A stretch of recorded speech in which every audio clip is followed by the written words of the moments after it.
es el más joven de la historia de Chile y, como decíamos, el más votado con este 54%, 55%, casi 11 puntos arriba de Antonio Kast, al menos hasta el último momento en el que yo revisé el escrutinio. Muy bien, Paula, muy bien, muy buena cobertura. Volvemos allí en instantes nada más. Muchísimas gracias. Una buena noticia, por fin, digo, en términos regionales, una muy buena noticia. Señor Amado Boudou, ¿cómo le va? Buenas noches. ¿Cómo está? Muy buenas noches. ¿Cómo están? Bueno, ¿qué lectura hacemos de esto? ¿Vuelve la patria grande o no a la región? Y tiene, me parece, Julián, varias lecturas. La primera es la reivindicación de Rafael Bielsa como embajador de la Argentina, no solo porque dijo la verdad, también porque hizo un buen análisis y también porque no hizo nada que estuviera por fuera de su cargo. Y quiero atar esto de los analistas, de los medios concentrados, no solo en el ataque que le hicieron a Rafael Bielsa totalmente injustificado, sino con lo que venían diciendo de esta elección, que estaba empatada, que no había diferencia, 11 puntos de diferencia. O sea que nuevamente queda al descubierto que tanto la mayoría de los analistas del sistema, los politólogos, como los encuestadores, no son opiniones científicas u opiniones que están, digamos, sin intereses, jugando en su opinión, sino que son operadores que lo que buscan es afianzar las posiciones antipopulares. ¿Y por qué esto me parece importante? Porque lo tenemos que usar para nuestro país, para ver de qué hablamos cuando hablamos de la Argentina. Muchas veces nuestra fuerza cae en análisis que son análisis que vienen de afuera, que vienen de estos opinólogos, de estos analistas, de estas personas serias, tan serias, que generalmente dicen cosas que no son verdad. Entonces, a partir de esto estamos viendo que ese fin de ciclo que se decía de los gobiernos de presidentes que se parecen a sus pueblos, que decían que había terminado, bueno, está lejos de haber terminado, ¿no? Podemos hacer un raconto a ojo de buen cubero con Perú, con Nicaragua, con Venezuela, con Bolivia, con Chile ahora, con Argentina, hace solo 2 años, y probablemente con Lula el próximo año. Entonces, lo importante es ver en qué convertimos, en términos de políticas públicas, de acción pública, esta nueva esperanza de los pueblos del continente, porque lo peor que puede pasar es que se defrauden estas esperanzas. Pero me parece que si avanzamos juntos, si avanzamos en la posibilidad de tener políticas coordinadas, como fue en la época de Lula, de Dilma, de Cristina, de Néstor, de Chávez, de Evo, de Rafael, me parece que puede ser una gran posibilidad para todo el continente. La pregunta es esa, ¿no? Justamente, si se puede fortalecer nuevamente a nivel regional y que eso tenga un impacto en cada uno de los países hacia adentro, ¿no? El mejor ejemplo que se puede es una cosa que fue un hecho histórico.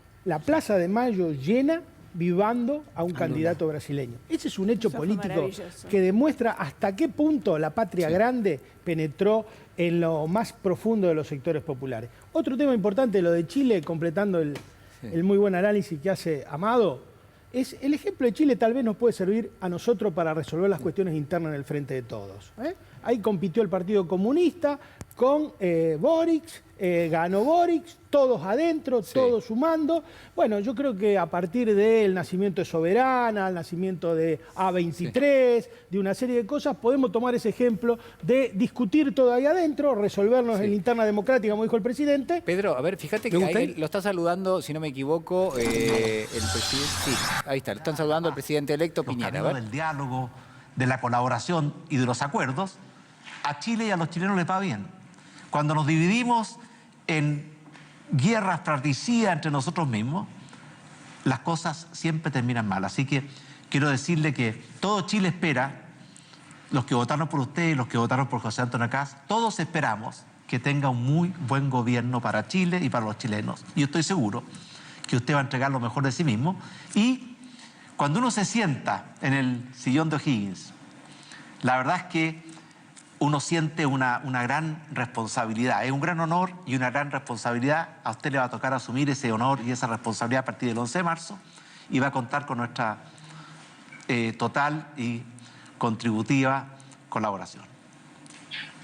Yo voy a ser el presidente de todos los chilenos y chilenas, de quienes votaron por mí, de quienes no lo hicieron, de quienes no fueron a votar, porque creo que es importante en este momento que desde la primera magistratura seamos capaces de buscar interpretar a todo Chile. Y para eso también hay que entender que los acuerdos tienen que ser con la gente, tienen que ser con los chilenos y chilenas y no solamente entre cuatro paredes, y a eso nos vamos a dedicar con mucho esfuerzo recorriendo el país. Muchas gracias, presidente, por la llamada. Que vivan las instituciones republicanas y que viva Chile. Oiga, Bueno, ahí están los saludos. Me gustaría agregar, diálogo. Julián, Sí, Amado. que este fenómeno que estamos viendo en Chile, que son dos fenómenos, porque tenés funcionando la constituyente y tenés un presidente del ala izquierda al mismo tiempo, ¿sí? Son dos expresiones del fracaso del neoliberalismo en Chile, el país donde estaba más afianzado. Hay que recordar que Chile fue el primer experimento del neoliberalismo en la década de los 70, con los grandes popes como Milton Friedman dando vueltas por ahí, imponiendo políticas desde afuera al país hermano. Y bueno, estamos viendo que ese fracaso, que era una olla a presión, porque mezclada épocas de represión, mezclada con una constitución que se había dado el propio gobierno saliente de Pinochet, un gobierno autoritario, genocida, llegó a una situación en la cual el pueblo chileno dijo basta. Y me parece parecido a lo que estaba pasando en Perú, y me parece que son esas políticas las que no le dan respuestas a sus pueblos, las que están llegando a un fin de ciclo. Que veremos cómo es, pero están disfrazadas de políticas de centro, están disfrazadas de políticas racionales, pero en realidad son las políticas que dicta el capital financiero en todo el mundo.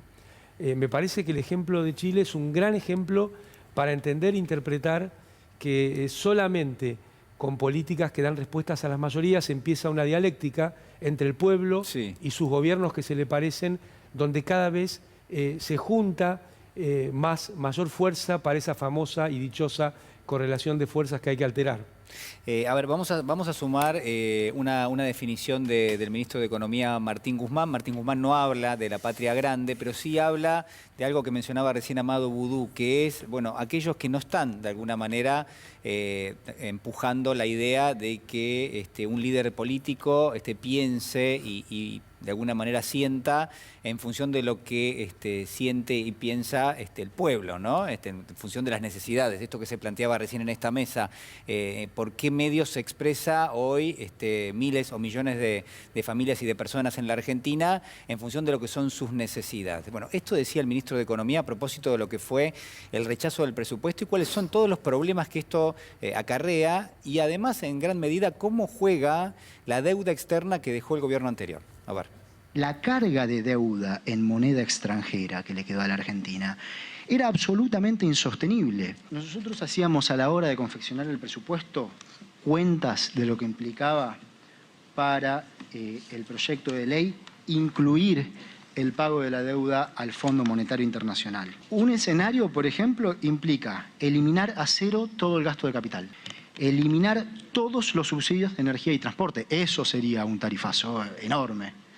Y eso es obviamente insostenible. Otro escenario distinto, alternativo, era, para pagarle al Fondo Monetario Internacional, eliminar completamente el aguache y las asignaciones familiares, eliminar el potenciar trabajo, eliminar el progresar, eliminar todas las políticas alimentarias, eliminar todo el resto de los programas sociales, no comprar ninguna vacuna COVID, eliminar todas las transferencias corrientes a provincias y eliminar todo el financiamiento a las universidades.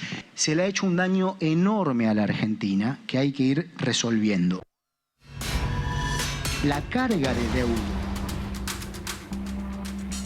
Bueno, ni bien se rechazó el presupuesto, inmediatamente el presidente y el ministro mantuvo una reunión con Cristalina Georgieva. Algo bastante fuerte, por cierto, ¿no? Como si hubiese que explicar, y creo que parte seguramente habrá sido eso, explicar cuál era la situación que se había mantenido en el Congreso. Liliana. Pero porque por ahí lo hablaron antes, Sí. pero estaba recordando que el que le puso voz y lo dijo en voz alta, una pregunta que voy a reiterar. ¿Cuál sería el problema si no le pagamos al FMI? A ver, ¿cuál es el drama?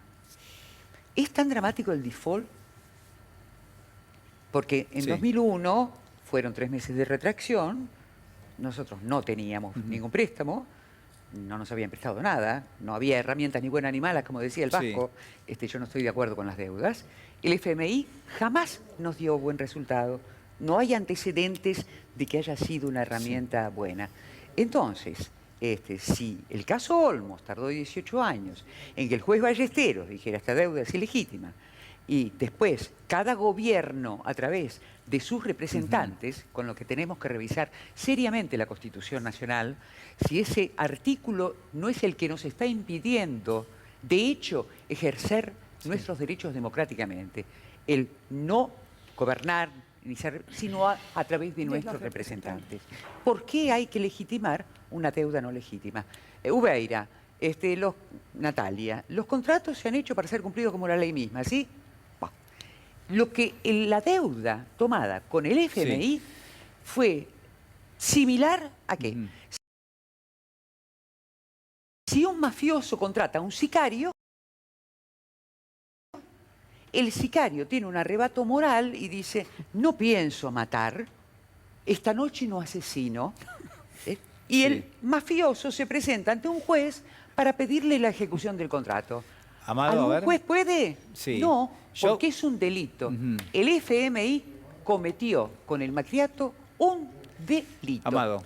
Sí, tiene varios puntos de análisis. Creo, coincidiendo con Liliana, que es muy importante develar qué es lo que pasó. Claro. Por eso nosotros estamos proponiendo, desde Soberanos, como una herramienta al gobierno, no buscando hacerle un problema al gobierno, sino otorgándole una herramienta que la puede usar o no, la posibilidad de ir a la Corte de la Haya para realmente dilucidar y demostrar que el Fondo Monetario incumplió su propio estatuto al dar ese préstamo. Ahora, vos fíjate, ¿no? Duhovne nos decía hace unos años que Cristina había dejado solo el 8% de deuda en dólares.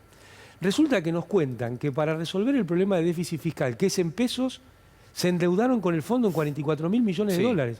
Porque lo que querían hacer no era resolver el déficit fiscal, era lo de siempre, era darle un seguro de cambio a los que vinieron a hacer la bicicleta financiera. Es más viejo que la escarapela, pasó con Rivadavia, pasó en el gobierno de Sarmiento, pasó en el gobierno de Urquiza, pasó en el gobierno de Avellaneda, pasó con Cavallo estatizando las deudas de los privados, y otra vez pasó con Macri, y Macri nos lo contó alegremente. Entonces ahí tenés un tema que yo creo que hay que tener cuidado, que ningún arreglo con el fondo le lave la cara a esta situación que es tan grave y tan delicada, y que el presidente ha tenido la valentía de hacer una denuncia penal. Claro. Bueno, entonces es necesario acompañar esa decisión del presidente para salir adelante. Hay que militarla la decisión. A ver, Ubeira. Sí, yo el domingo pasado traje acá la denuncia de Dilelo, donde en el 2018, haciéndose cargo de una denuncia de Lozada, el que es ahora integrante del Banco Nación. Lozano, perdón. Claudio Lozano. Claudio Lozano. Presentó, encaró la denuncia y requirió. El juez Ercolini la planchó con una explicación bastante ramplona, y el fiscal de Cámara no la mantuvo. O sea que no todos fueron iguales durante el periodo del macrismo. Hubo un fiscal que lo intentó y lo hizo, y es el mismo fiscal que declaró la nulidad de la causa Cuadernos. O sea que hubo fiscales. Lo que quiero decir es que ahora el gobierno tiene o está intentando una nueva denuncia porque hay un nuevo elemento, que es que claramente se va conociendo más de cómo es que este acuerdo se gestó. Yo lo que comparto con López Foresi es que naturalmente las deudas ilegítimas no pueden ser pagadas, las deudas ilícitas no son motivo de pago. Generalmente las deudas entre ampones no se arreglan de otra manera. Sí. Y en este caso nosotros tuvimos un presidente que era un ampón, que finalmente terminó haciendo un acuerdo con otro grupo de ampones, y que finalmente le salió mal porque él no fue reelecto presidente y los argentinos nos quedamos en la condición en la que estamos. Yo lo que me parece que, no sé cómo será el nivel de pelea con esta señora que está en el Fondo Monetario Internacional, pero me parece que tiene que haber una campaña muy importante de Argentina hacia afuera, vinculado en el sentido de que Argentina no es que no quiere pagar su deuda externa, sino sencillamente que no podemos ser financiados por organismos internacionales para designar el gobierno que a ellos le plazca, o para ejecutar políticas neoliberales en el país, o generar la miseria y el hambre del pueblo argentino. ¿Y quién debería hacer esa campaña? Yo creo que en este caso particular el presidente tiene que ser muy explícito. Yo el otro día lo dije acá y vuelvo a reiterarlo, me parece que es importante, que todo el mundo sepa, hasta el chango de la puna, que las consecuencias de la gestación de la deuda externa lo va a llevar a su miseria, le va a impedir que sus hijos tengan una educación de calidad, que pueda desarrollarse, que se pueda construir una casa, que pueda tener una vida más o menos digna. Y eso hay que colocarlo con nombre y apellido para que estos tipos que ahora que están en el Congreso, digamos, no tengan nuevas oportunidades para gobernar. Bueno, a ver, me parece...